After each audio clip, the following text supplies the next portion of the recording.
wouldn't be for he and some of the other old-timers, we here this afternoon very possibly would have been under the sod.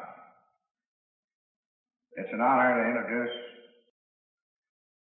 Bill Wilson of New York.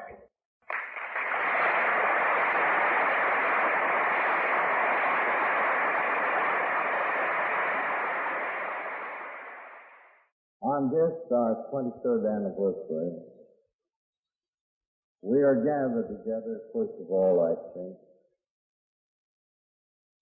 to give thanks to Almighty God for the love and grace which has made our release from bondage possible, and which, if we do our part, augurs so well for the future.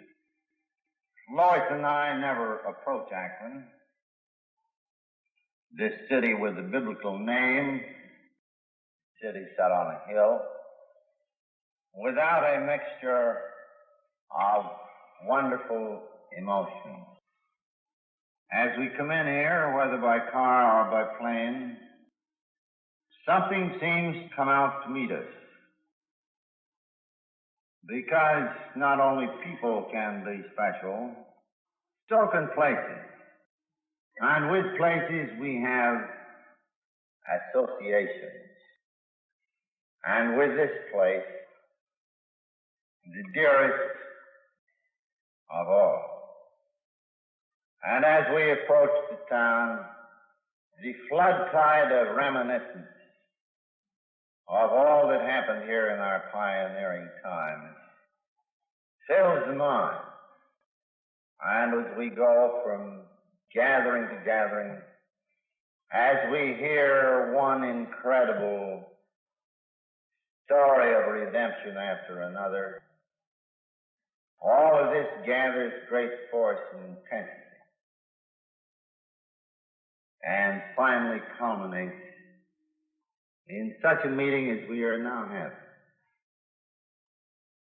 I always ponder a good deal what to say at a time like this. There are a good many topics we might discuss, but I don't think that people are interested so much in topics as they are in the spiritual significance of what happened in this town. The story is well known. It has been oft printed, oft told. But I am beginning to be persuaded that the reason we like to hear the story again is to, in some measure, to relive it, to set the clock back to that time when this society was very young, when a great veil hung over its future. So how did it all begin? And what do we see in it now? And shall we, still a very erratic people, in the midst of chaotic times, in the midst of dissolution of society and values all around us, by what reason should we continue to hang together? Why should we claim any special grace? Will our unity survive the test of time? Will our functioning persist with such eagerness that at long last we have reached over all difficulties and into the cave of every alcoholic and his family who still suffers in the dark? On the way over to this hall, a friend remarked, "I wonder how many years of sobriety will be represented." And what a pleasant thought. And then I wondered with him, but back of that sobriety, I wonder how many years of misery there have been for those afflicted and for those who love them. And then I contemplated there might be a few thousand people here, 1, 2, 3, 4, and realized that this gathering would be only a token, the barest percentage of what a total meeting of AA today would be like. And then I realized something of the influence upon all of our friends, upon the world around us. And I began to see how hopeless was the task of taking in even the slightest fraction of AA's history as expressed in terms of one of us carrying the message to the other, of our wives carrying the message to the next. No, that would be impossible. Only God could know the history of AA to date, and of course only God knows what our future will be. Unlike a great many societies which started through the inspiration of one or a few, this society was apparently contrived in the mind of God to be started by the inspiration and the goodwill of many, by the experience of religion, by the experience of friends, and men of goodwill in countless numbers generally. I might interject here, too, that we all sadly miss Walter Thomas, who played a great role in bringing this thing together, our beloved Akron preacher. But I point with the corresponding joy to the clergyman who sits over here. As a human being who is interested in being here, I'm not going to call him a preacher, I'm going to call him Bert. And I'm going to say, Bert, even if we did stand you up, we certainly do appreciate your presence here for yourself and as a symbol of that great source, religion, from which all our basic concepts have been drawn. And so we might run through the catalog of our friends in gratitude and thanks. Now let us see, dimly perhaps, how this thing began to be fashioned. Of course, we are all in the Christian tradition. The principles happen to come to us from those sources in a general way, but I think you can always have a starting point. Before you can have a clear spring, which will run out into a rivulet and finally become a river, and with other springs fill a sea, there must be underground water. There must be underground and often unseen channels. Well, of late years, we're beginning to realize that to bring AA about, there had to be channels, some of them strange. And the first channel was undoubtedly none other than the celebrated Carl Jung, one of the fathers of the psychiatric art. I think we drunks as a class are rather allergic to psychiatry. We're apt to beat on our chest and say, well, we did it, what the hell did they do? But listen to what this great man did for us. Sometime in the late 30s, a patient had come to him, utterly hopeless, prominent American businessman, stayed a year, thought that the hidden springs under his compulsion to drink had been revealed, went away very hopefully, was back in a matter of a month, drunk. To this businessman, this great psychiatrist, this mighty authority in this new and rather mysterious art, had been the course of last resort. So, said he to Dr. Carl, what next?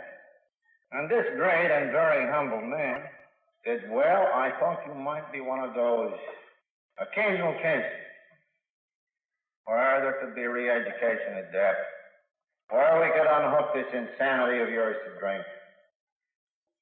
But as time has gone on, I have seen that you are like most of the rest. There is nothing that medicine or society can do for you. You can only put yourself under commitment if you wish to live long. But, persisted our friend, now hitting what we AAs understand to be the bottom, is there nothing? Yes, said Carl Jung, there is a bare possibility. And that possibility is none the less than a spiritual experience, and if you want to put it to you straight, I mean religious conversion. Well, our friend said that I'm a veteran in the Episcopal Church, or I was till they booted me out. I got faith, but it doesn't seem to work. Said Carl Jung, what I'm talking about goes far deeper than faith of the ordinary sort. It involves an experience which transforms and enables the recipient to do that which they couldn't do before. How do I get such an experience, said the patient. Jung said, well, these genuine transforming experiences are not too plentiful. At least one of such a dimension as would expel your insane obsession, the lightning powerful enough to dispel your insanity only strikes occasionally here and there. Down through the ages, men have gotten well, through conversion, through spiritual experience. You might put yourself within range of it. Try hard, pray hard, hope for the best, and that's it. So our friend joined up with the Oxford groups of that day. And at that time, from our AA point of view, they were probably rather evangelical, or they had some notions that we since haven't found applicable to us. But they were emphasizing certain essentials common to all religions, perhaps, and a particular force in the Christian religion. They were saying to their people, literally, of ourselves we are nothing, the Father doeth the work. One of the very first steps in their program was the statement and the deep belief by each member that he on his own resources could not manage his own life. And then, like lots of other religions, they advocated self-survey, and they advocated confession, and they advocated restitution. They advocated prayer, meditation, the best possible attempt to get the guidance of God. All characteristics you see today of our present 12 steps. So, the drunk returned from Switzerland finds his obsession not suppressed, but he finds a strange release among this group of people as he tried to practice these simple precepts. This he passed along to a friend of mine, who we all know as Ebby. Ebby, a virtual asylum case. And those seemed very spectacular in that time. Almost immediately sobered up and showed signs for a while of staying that way. Ebby, in turn, thought of me. And he knew that I was headed into the same ringer. Indeed, I had been told, or rather, wife Lois had been told, by a doctor who has since become a legend in AA. Well, that's the wrong word. He's become a medical saint in our estimation, Dr. Sobriety. And one summer night in 1934, he said, talking to Lois, and she said, why can't he stop? God knows he's one of the most obstinate men I've ever seen. He's got willpower galore, but it simply won't work on this booze question. So, very much like Dr. Jung, this man of medicine went on to explain to her that I had developed a compulsion to drink, which on my resources or on no medical resources he knew anything about, could there be any relief? So said Lois, well, what next, doctor? And the doctor said, I'm afraid you'll have to commit it, else you'll soon go mad. He's already showing a little brain damage, and I think most of you can testify that that's persisted. You'll have to lock him up, that's the score.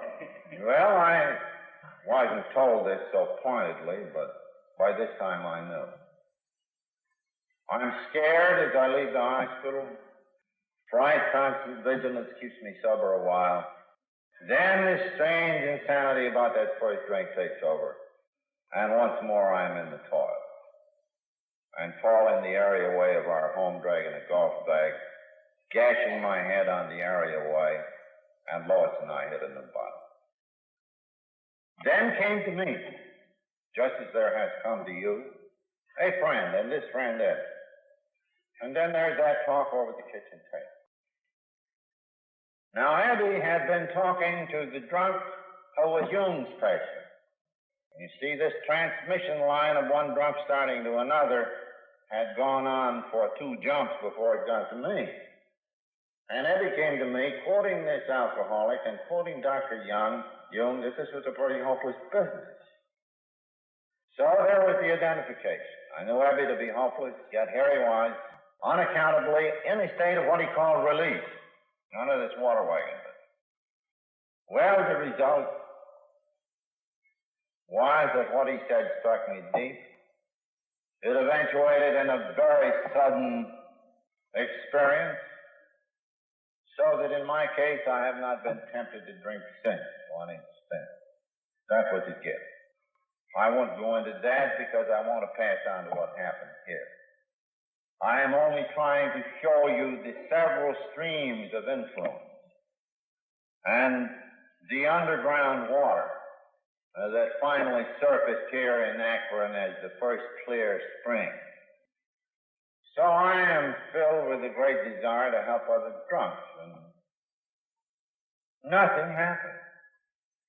I'm talking about my sudden experience. I'm afraid I was filled with the wrong kind of piety.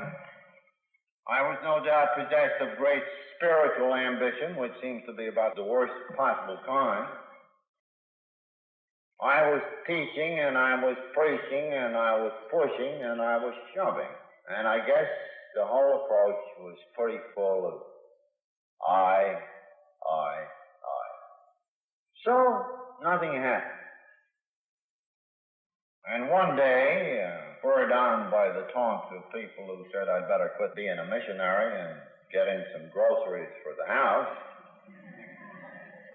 I went over to Wall Street, insinuated myself into a business deal with complete strangers, which brought me out here, and it held some promise. And the business deal fell through with a bang in about a week. My companions took their leave. They had the fare home, but I didn't. So I was left in the Mayflower Hotel. I always feel this deep stirring when I enter that lobby. For the first time in my now 6 months of sobriety, I began to feel frightened. I thought of going into the bar, which was then at one end of the lobby. Then I'd walk to the other end, and there was the church directory. I thought to myself, for the first time, I think, I need another alcoholic to keep me sober. Well, it wasn't a question of saving him entirely, it was a question of saving me. And then I realized what work I had done had been helpful to do that, so that another idea came into view. And I called up Walter Tunk, and he gave me a list of people, and they didn't understand too much. Can't be blamed. There were about 10 of them. I called them up. They couldn't see me. They couldn't understand why I had to find another drunk. That sounded rather ominous. And finally, at the end of the list, with great reluctance, I called up somebody called Henrietta Seiberling. I conceived this to be the elderly Mrs. Seiberling. I was sure that on a Saturday afternoon she wouldn't care to entertain a drunk looking for another drunk. But something had persisted in telling me, you've just got to do this, and I did. And that southern voice that we know so well of Henrietta's came over the phone, and she said, well, I'm no alcoholic, but I guess I understand about hitting bottom. And I think I understand something about release. And I have something in mind for you. Will you come right out here now? Sounds like the 12th step, doesn't it? So here was somebody who understood enough and who cared enough, see an utter stranger who was looking for a drunk to work with.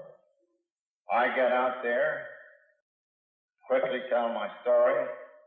She said, I know just the man. He's tried everything. They're getting in a very hopeless state. I'll call up over there. It's Dr. Bob and my friend Ann. I'm sure they'll be interested. So that she called up. Ann answered. Mother's Day, Bob had just come in with the potted plant, you know, that classic. He's so potted he's under the table he can't move. Next morning there's a terrific hangover. He still can't move. But reluctantly he said he would stop in at Henrietta's gatehouse for just a few minutes, about 5 o'clock. And as though it were yesterday, I saw the door open. I saw Ann come in, half sick. I saw Bob looking apprehensively from side to side. You could read his mind. He presently revealed it when he said, I can only stay about 5 minutes. So I said, I guess you must be thirsty. Henrietta, the soul of discretion, immediately put us in a little room, her library. And here something new happened. I frankly told Dr. Bob that I needed him as much as he needed me, that I was in danger myself. I remembered the advice of my own doctor who said, you're preaching too much, this is too much pressure. You're not pouring in the deadly medical evidence about this, the allergy plus the obsession of it. I found out, too, that Dr. Bob, when it came to spiritual matters, was far better instructed than I, and perhaps better than either of us. So I had nothing to tell him on that score. Here was a man who knew. So here we were, two fellas with some information, but still no results. So I discussed this matter of alcoholism, of which he seemed to know little, as indeed is true of many physicians even today. And, of course, coming from me, an ex-drunk, I suppose that it struck him very deep. So after one prodigious slip in which he really hit bottom, from which he issued out of this hospital up the street, from an operation that it was doubtful he could perform, to make restitution before he even got home, Dr. Bob recovered.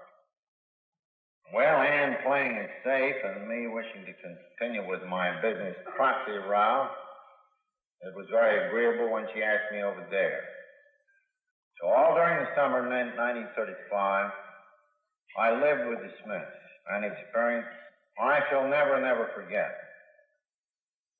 You see, it must be remembered that I was almost without any religious instruction. A few things picked up from the Oxford group, odd pieces of reading. I had quit Congregational Sunday School 110 because I was asked to sign a temperance pledge. So that was the extent of my spiritual training and theological knowledge at the moment. And here were those people, so tender, so wise, So devout in the best sense of the word. The house was frightfully run down, and I remember sitting in what was then a pretty slatternly place, but which was nevertheless suffused with a real radiance. His hand would sit there beside that fireplace and read from the Bible. And I'm rather an impatient fellow, but they kind of tamed me on the meditation business. In other words, they became my teachers. But this hadn't gone along very long when Dr. Bob took the initiative. He said, Bill, hadn't we better be doing something? Hadn't we better be talking to some more alcoholics? In other words, Dr. Bob, destined to be the prince of all AA's 12-steppers, was beginning to see his mission, and he was beginning to jog me.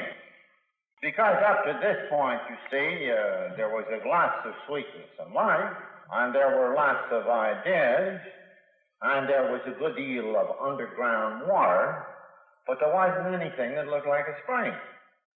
So, Bob said, I'll call up the city hospital. They got a lot of drunks coming in down there, and he got a hold of the nurse and said they got a fellow from New York, surefire cure for alcoholism.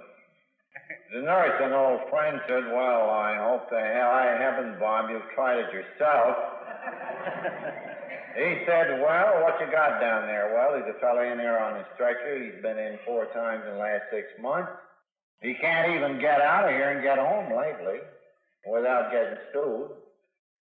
He used to be a well-known lawyer around the town. If you want any more identification of him as a drunk, I might tell you that he's in delirium tremens and has already given a black eye to one nurse. Now, how would that suit you to start?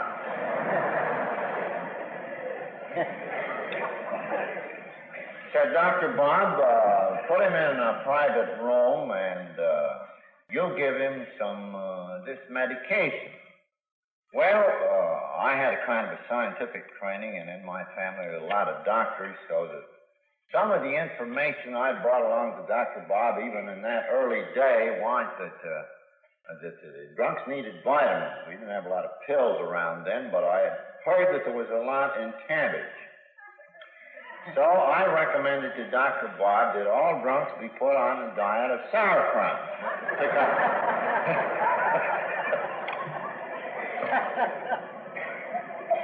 But that wasn't all.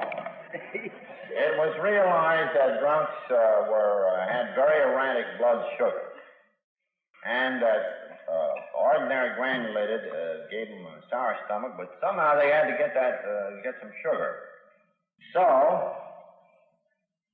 I recommended to Dr. Bob an intake every day of Carroll corn syrup, see?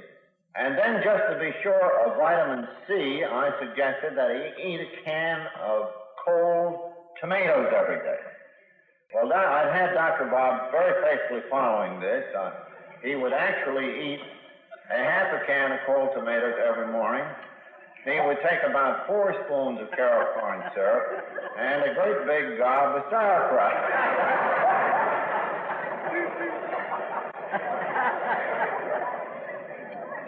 You know, the good man welched on the sauerkraut because he got tired of it, and actually the first drunk that came around who was sober today in this audience, we never thought he would sober, we fed him sauerkraut, and it stirred up his ulcers too bad, so he bled. So we canceled out the sauerkraut, and we held on to the tomatoes and the corn syrup.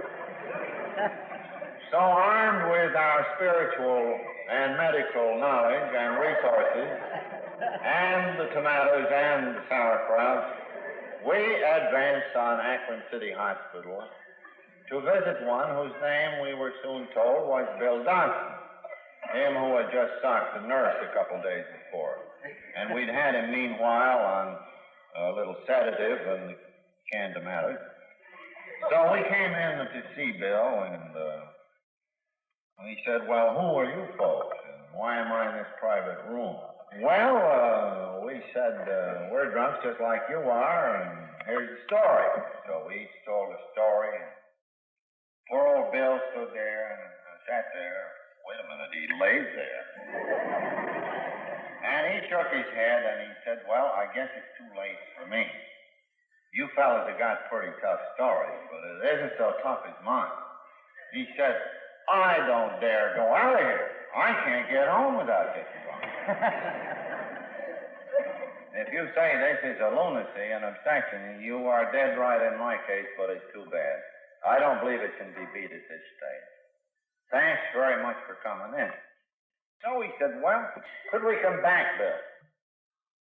Well, he said, gee, it would be wonderful if you would. He said, I don't believe it's any use, but you are the first people I have ever met who had the faintest idea of what ails me. You come back. Again, transforming experience. All of this on its surface utterly simple. And yet now was to come the mystery of the transformation.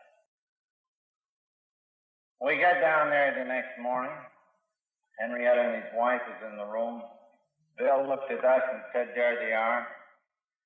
These are the fellows I was telling you about. And then Bill said during the night, it suddenly came to him, if they can be lifted out of this by God's grace, maybe he'll be good to me if I'll meet the condition. And as soon as I said that, something flowed into me. I felt confident. I felt better. A weight was lifted off me. And we went on talking with Bill, and you could tell by the change in his face, that kind of change that so many of us have seen under our own eyes since. And there was assurance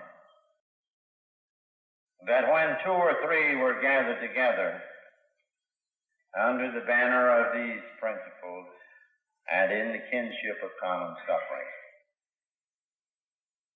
there he would be in the midst of us. And suddenly Bill said, Henrietta, please fetch my clothes. I'm going to get up and get out of here.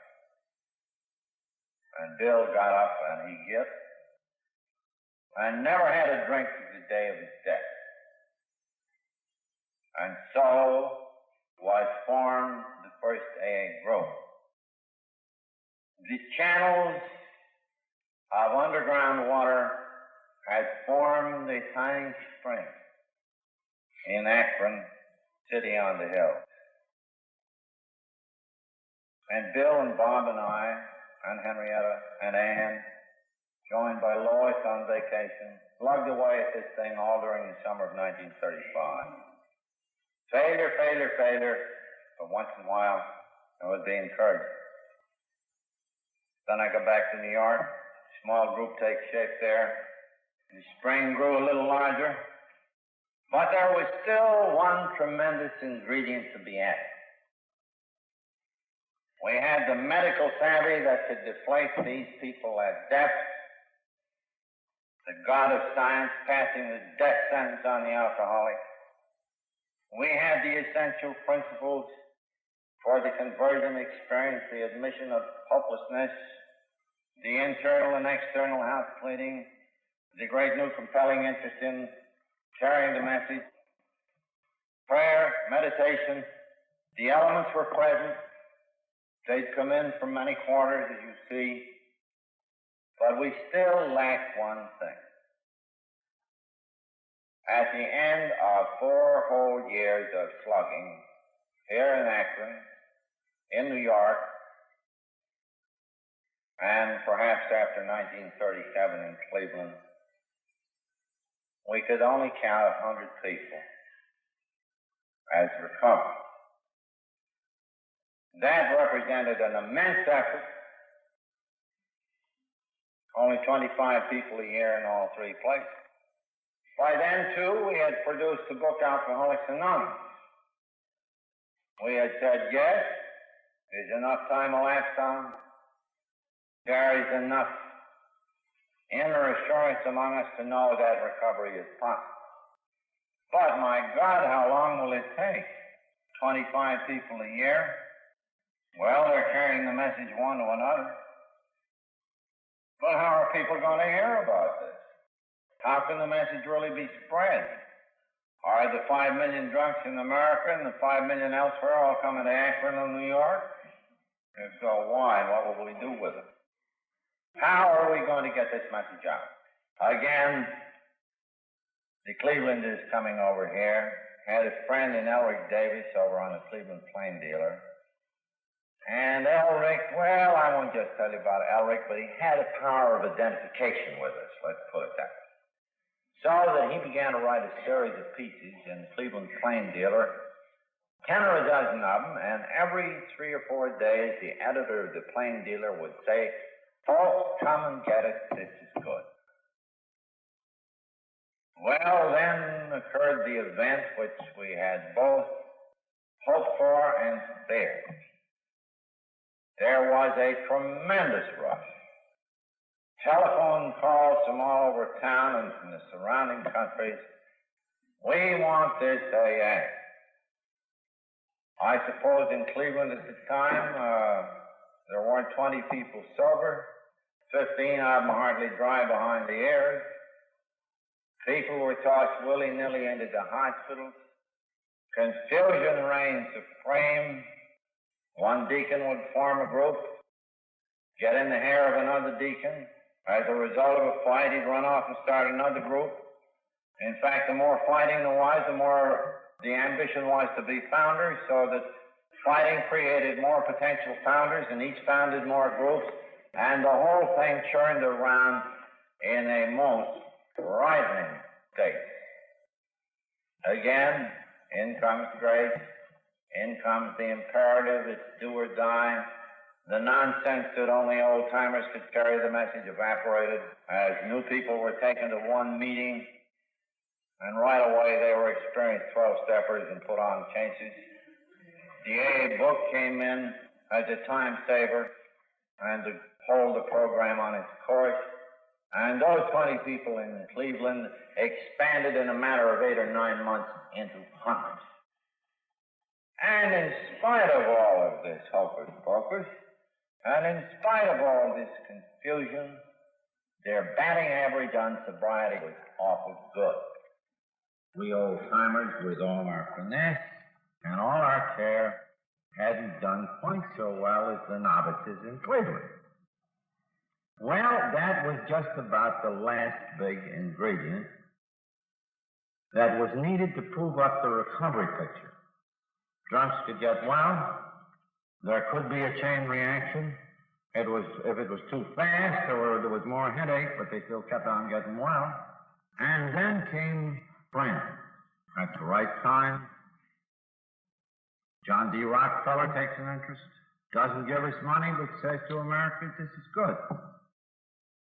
More inquiries rush in. We started a little central office in New York.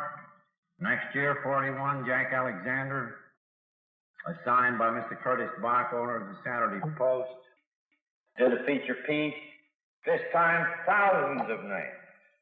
Meanwhile, the message had been carried by traveling alcoholics. So we had moved out of the flying blind time. We had moved out of the period of infancy. We had moved out of the period when there was any question drunks could recover into the period of our adolescence. And then the great challenge was, could drunks with just these casual contacts with traveling people, just letters from service office, justice literature, could they form groups, this spread over the world without any professional help? Well, yes, it did. Helped start pioneering groups. We had parents. Now today, these parents are thinning in the ranks. This morning, a few of us went out to the cemetery where Dr. Bob and Ann lie. And we found it to be a very joyful occasion. And at first, we thought of the word honor in connection with them. And then we remembered the story that some of you have read. Now, Dr. Bob said, well, why don't we get buried like other people? No mention of AA there. So this was a joyous recollection. of the contribution. And as I came away from there, I wondered what will be needed of those who remain to maintain this thing in its full strength, in this astonishing unity when the world around us is full of this unity, in a function that can carry us through all difficulties. And I must call attention to the fact that as individuals we've had all the difficulties there are. As groups we have had enormous difficulties. And from those difficulties have come the tradition. But have you ever stopped to think that Alcoholics Anonymous as a whole has never had any difficulty? Sure, we've had some dandy rows down at headquarters and a lot of snitting about those arrangements, but the kind of things that are dividing society around us, the really disruptive things, have we had them? Has there been any bigotry? Any religious difference? Has anyone run off with the international treasury? Has anybody successfully exploited us for more than peanuts? Have we had a political row? Have we been subjected to a tyranny? Have we ever been driven underground, as people live in lots of parts of the world? No, none of these things have happened. As individuals, we've damn well been underground. We've been under the worst tyranny in the world. We have known these divisive influences and forces in ourselves in full strength and in our groups. But AA as a whole, no. Up to this minute, scot-free. Hasn't touched us.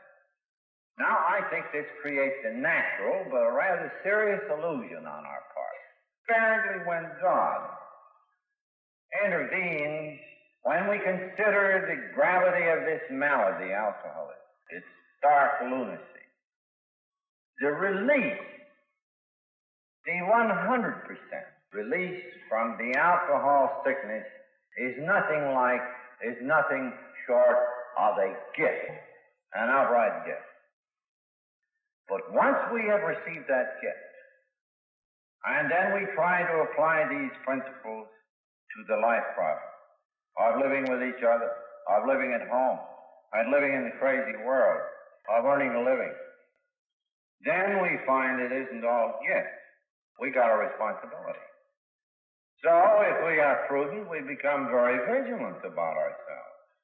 We become very serious about our responsibility, knowing that we can't forever receive just gifts of grace without making ourselves worthy. So we are vigilant about ourselves, we are vigilant about the group, we are vigilant about the area, but because all of us never got into any of these major troubles, we are very apt to say, well, God is looking after Alcoholics Anonymous. And bless the people that say it, so He has been, looking after us as a whole. And so He will, if we meet the kind of responsibilities and exercise the kind of vigilance and prudence, and I don't mean anger and fear, that will make us worthy of a continuation of this extraordinary outpouring of His grace. And what are the conditions for us as a whole that will make this possible? Well, as a whole, under the traditions, we shall need to maintain a unity that no peril or calamity can break. We shall need a function that will carry this message within reach of every alcoholic and his family in the dark where they still live. As a movement, we shall have to confess our defects when we see it. You know, in society today, movements have a remarkable perversion, I think, toward confessing the defects of other movements. Did you ever stop to think how rare it is for a government to confess its defects? Or with the other governments? Did you ever stop to think how rare it is for any form of society to confess its defects, in the sense that we individuals have to confess our defects in order to stay alive? No, we shall pass the buck. We shall blame others. We shan't confess our defects. That is suicide for us individually, and so it may be for this movement. So let us be vigilant for our defects. Not full of guilt about them, just vigilant. Let us be willing to try to correct our defects as a society. And let each individual member of this society remember that a little is expected of him in sacrifice for the whole body. Also, let us realize that we have become citizens of the world, with responsibility there in this most perilous time that has yet been known. And what are our responsibilities? Essentially, by example, I think, rather than by aggression, to carry these principles into all our affairs. Increasingly, the last phrase of that 12th step: practice these principles in all our affairs. Sobriety is but a beginning. Without it, we have nothing. It's the primary purpose of AA. But when that gift is secured, then we have that problem of living. Now, we have this problem of living as a society, as a whole. So let's apply the same standard to the life of the whole that we do to our individual lives or the lives of the group. Let us confess when we are wrong. Let us hew to our primary purpose. Let us each make the kind of sacrifice of those urges to power, money, and personal prestige which are rending the world apart today. Let us deny these things in ourselves for the benefit of the whole. In our relations as a whole with the world outside, let us never fall into controversy. And controversy characterizes nearly all societies. We are not strong enough for controversy, and perhaps to be peaceable would be rather refreshing in this warring world. I do not mean to say that we should deny the right of the individual or the duty of the individual to act on the issues of our time as he sees fit. But as a society, no controversy at the public level. We're fighting nothing or nobody. Then I think will come a final and great temptation. The temptation came to me in a very striking way. There's a moving picture coming out that doesn't directly mention AA. Out in Hollywood, you know, they have some pretty hard-boiled critics, pretty sophisticated people. This is a good picture. It's not extraordinary. It's going to be put out by Universal. Well, I like Hollywood folks. You know, the life makes them car driving. Sometimes they're cynical. Sometimes they're hard-boiled. And all of that is reflected in these critical journals like Sobriety and some of the others. In other words, here are people in charge of those publications that really feel, and perhaps to some extent are really sophisticated and very worldly people. Do you know what one of these journals recently said about this new picture? It said, this is a good picture, folks. You ought to go and see it. It says nothing about Alcoholics Anonymous. Nevertheless, it's all about Alcoholics Anonymous, as you will see. And Alcoholics Anonymous is probably the greatest movement of modern times, and quite possibly the greatest movement of all time. Now, this comes from Hollywood, and it makes you wonder, what is there about the spirit that has been granted us? We can't brag of this as a virtue. It's a grace, a gift. What is there about us that could have caused a typical Hollywood writer to pen any such story? Well, we don't know. That's a part of the mystery. Now, conceivably, this feeling will go on building up about AA. And behind it will be implicit the notion, well, maybe AA now, the drunks have become the chosen people who are destined to save the world. Now, let me say flatly and unequivocally that so far as we're concerned, that is a damn bad idea. We can't stand that kind of stuff. We mustn't at any cost become a new and a competing religion. We must not be so vain as to suppose that such is our destiny. When people say these things about us in their hopelessness, and the world is hopeless today, they are generous, they are sincere, but never let any such thing as that motivate us of AA. Let us put on the perennial example of regeneration under the grace of God. And let us remember our anonymity. And let us remember that my good partner and his wife understood it when they refused to put the word AA on their own burial stone. A lot of people may say, well, most everybody gets buried like ordinary folks. What's the shooting about? But to me, that's a very symbolic thing, because, in effect, Dr. Bob was saying to me, all right, protect AA with anonymity at the public level. Keep it out of controversy at the public level. Don't let's get married to other people at the public level. Protect it. Let's each make a sacrifice of our personal desire for money, fame, and what have you. That's all very well. It works. No symbols, marks, or distinctions, or honor. And to my mind, that marks the acme of the kind of humility we shall need.